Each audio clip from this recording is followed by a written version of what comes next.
In the heart of Liverpool's historic landscape, amidst the echoing steps of the living and the silent whispers of the past, stands an architectural anomaly that piques curiosity and fuels the imagination, the Liverpool Pyramid. This 15-foot pyramid, not buried in the sands of Egypt but rather nestled within the confines of St. Andrew's Church graveyard on Rodney Street, captures the essence of Britain's rich tapestry of myth, legend, and folklore. Unlike the hidden treasures and secrets that lie beneath the surface of Britain's soil, the Liverpool Pyramid dares onlookers to delve into the story of William McKenzie, a man whose life and afterlife are as intriguing as the monument marking his grave. Born in 1794, William McKenzie rose to prominence as a railway engineer, a profession that not only transformed the physical landscape of the 19th century but also his personal fortunes. By the time of his death in 1851, Mackenzie had amassed a considerable fortune, leaving behind a legacy wrapped in the opulence of his success and shrouded in mystery. However, it was not his contributions to railway engineering that cemented his place in Liverpool's lore, but rather a series of choices that led to the erection of the Liverpool Pyramid as his final resting place. Legend has it that Mackenzie's unparalleled luck in gambling was not merely a product of chance but the result of a pact with the devil himself. A staunch atheist, Mackenzie allegedly wagered his soul, a stake he deemed inconsequential, for perpetual success in his gambles. This bold gambit culminated in his desire to outwit the devil even in death, leading to his interment within a pyramid, seated upright with a winning hand of cards clasped in his skeletal hands. The Liverpool Pyramid, dating back to 1868, stands as a testament to Mackenzie's life and his attempts to cheat the devil. Yet, the devil, ever cunning, might have had the last laugh. Tales of Mackenzie's restless spirit wandering the streets of Liverpool, particularly a chilling encounter with Dr. Lionel Harland in 1871, suggest that his soul might not have found the peace he sought within his pyramidal tomb. The pyramid itself, an anomaly amidst the gravestones of St. Andrew's Church, serves as a beacon of curiosity. Its presence in a derelict graveyard, visible to passers-by, invites speculation and intrigue. While some view it as a mere monument to a man's wealth and eccentricity, others see it as a portal to understanding the complexities of human belief, the afterlife, and the lengths to which one might go to secure their legacy. The stories surrounding William McKenzie and his pyramid are a mosaic of history, myth, and the supernatural. They reflect the human fascination with the unknown and the desire to leave a mark on the world that endures beyond death.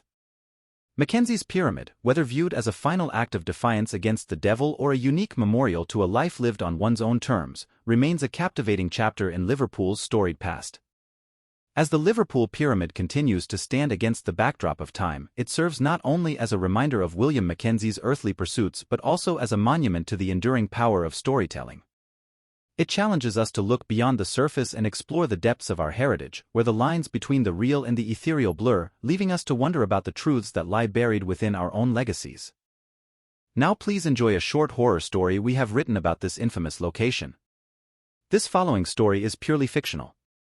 Please, if you enjoy my content, like and subscribe, it really is appreciated.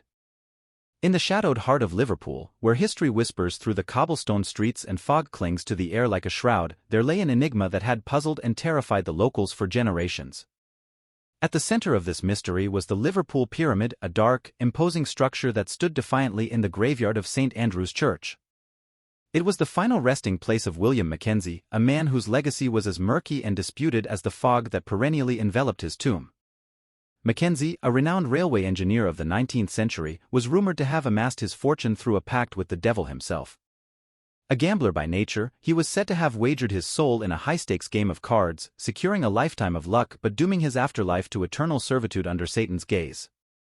In a bold attempt to outwit his dark patron, Mackenzie had his final resting place built as a pyramid, believing ancient lore that such a shape could shield him from demonic retribution. The pyramid, constructed from slabs of weather-beaten stone, loomed over the graveyard, casting long shadows that seemed to stretch and reach for those who dared to wander too close.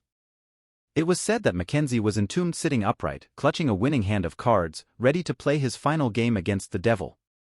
As the years passed, the pyramid became the stuff of local legend, a place whispered about in hushed tones and dared visits by the foolhardy. But it was on one particularly gloomy night, when the veil between the worlds was thin, that a curious and bold young man named Thomas decided to uncover the truth about the pyramid and its occupant. Thomas, a skeptic by nature and an aficionado of the supernatural by hobby, had spent years collecting tales of haunted Liverpool.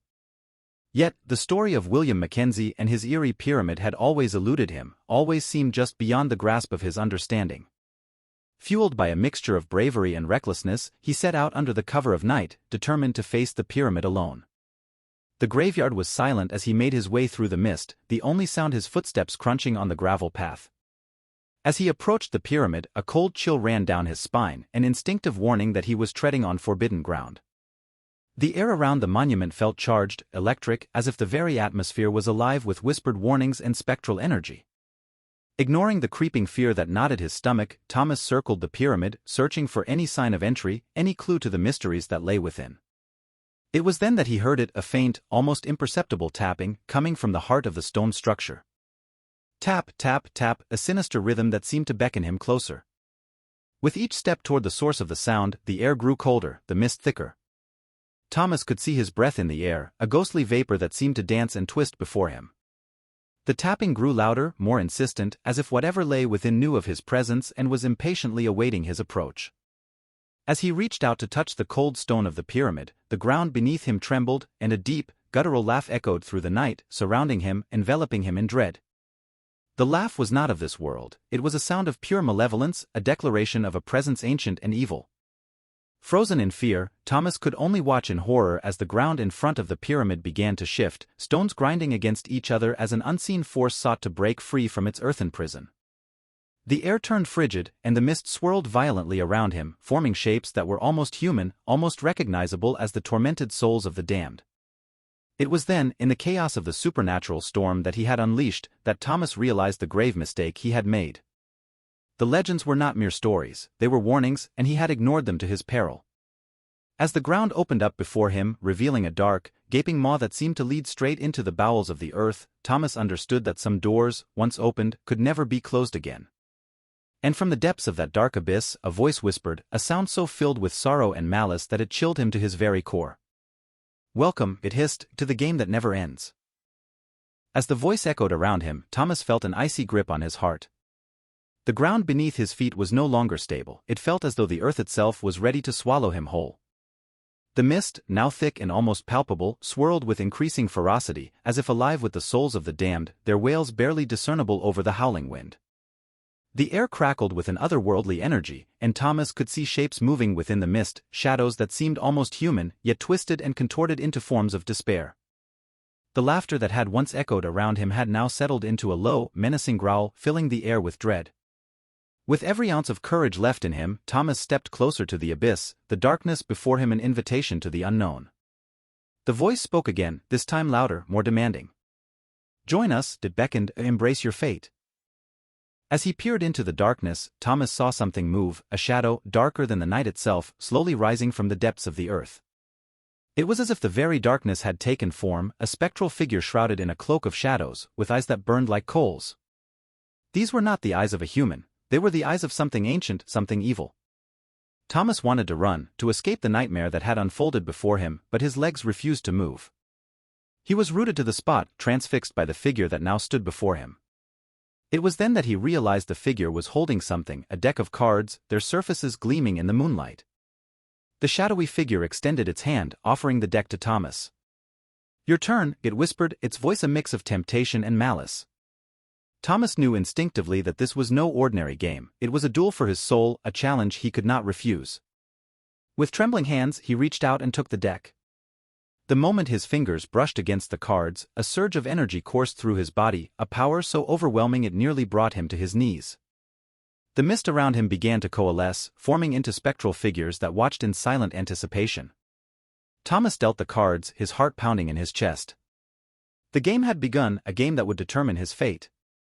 As the cards lay before him, revealing their secrets, the shadowy figure smiled, its eyes glowing with an unholy light. The night air was filled with the sounds of the game, the flip of the cards, the whisper of the wind, and the beating of Thomas's heart. Each card he turned brought him closer to the end, to a destiny he could not escape. As the final card was revealed, a silence fell over the graveyard. Thomas looked up, his fate sealed, only to find that the figure had vanished, leaving him alone in the darkness. But the game was not over, it had only just begun. For as Thomas turned to leave, he realized that the graveyard had changed. The path that had led him to the pyramid was gone, replaced by an endless expanse of gravestones and mist. No matter which direction he turned, the pyramid loomed before him, its presence inescapable. And then, from the depths of the mist, a voice called out to him, a voice that was not human, not of this world. "The game never ends, Thomas," it whispered, a promise of eternal torment. "You are one of us now." Frozen in fear, Thomas realized the horrifying truth. The pyramid was not just Mackenzie's tomb, it was a gateway, a portal to a realm of darkness and despair. And he had willingly stepped through. As the mist closed in around him, Thomas understood that he was trapped, a pawn in a game that spanned centuries, a game that he could never win. The laughter returned, echoing around him, a reminder of his folly. And somewhere, in the darkness, the game continued, waiting for its next player, its next victim. The story of Thomas and the Liverpool Pyramid would become yet another legend whispered in the shadows, a tale of warning for those who dared to challenge the darkness. But for Thomas, there was no escape, no end to the nightmare. He was part of the game now, forever bound to the pyramid and its ancient, malevolent occupant. The night grew colder, the mist thicker, and Thomas knew that he was no longer alone. Shadows moved in the darkness, circling, closing in. And as they approached, the last thing Thomas heard was the shuffle of cards, the game beckoning once more. The end?